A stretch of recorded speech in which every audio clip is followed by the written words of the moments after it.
Buildings, just like the ones behind me, used to be home to businesses. Now they could be your next home.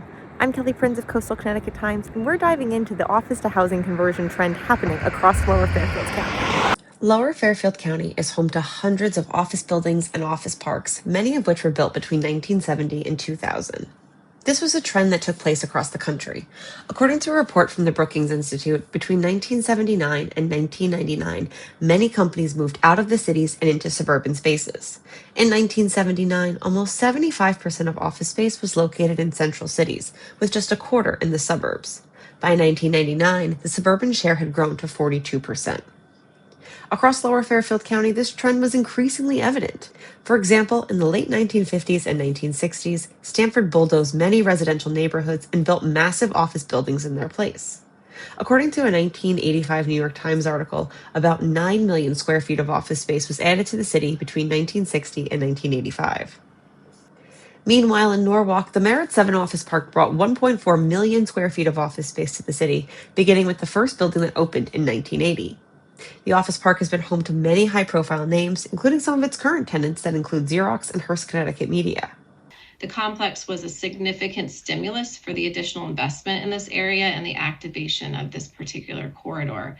The properties are also some of the highest valued buildings in the city, bringing in millions in tax revenues. Combined, the 6 Merritt 7 buildings are assessed around $150 million. Just 101 and 201 together pay more than $1 million in taxes. But over the past decade or so, the need for commercial office space has dwindled. However, the office market began to change over the last couple decades, particularly following the pandemic. Demand for office space has dwindled, and it has left municipalities with extremely high vacancies. This trend has hit suburban office parks like Merritt 7 particularly hard. A report from the JLL Research Group found that at least 26% of the office properties in the county were vacant at the end of last year. In the Route 7 area of Norwalk, where Merritt 7 is located, that number was more than 40%. That's part of why 2 of the 6 buildings were recently approved to be converted from office space to residential. The plans call for 300 apartments, of which 27 would be considered affordable, and ample amenities for residents, including a pool, barbecue area, outdoor playground, gym, great lawn, and dog walking space. The goal is to reuse as much of the building as possible, although project officials said they were replacing the windows to make them operable. The Merritt 7 project followed a new piece of state legislation that aimed to make conversions like this possible. Connecticut's Public Act 25-164 made it easier for office to residential conversions by only requiring zoning boards to do a summary review instead of a full public hearing, provided that the building was vacant or had an average occupancy rate of less than 50% for a year. Officials say these types of projects help address 2 concerns. First, they help provide needed housing. A 2025 report from the Connecticut Business and Industry Association found that the state is short at least 100,000 housing units, which the authors noted is a significant barrier to economic growth. In addition, the conversions help get rid of vacant or underused spaces.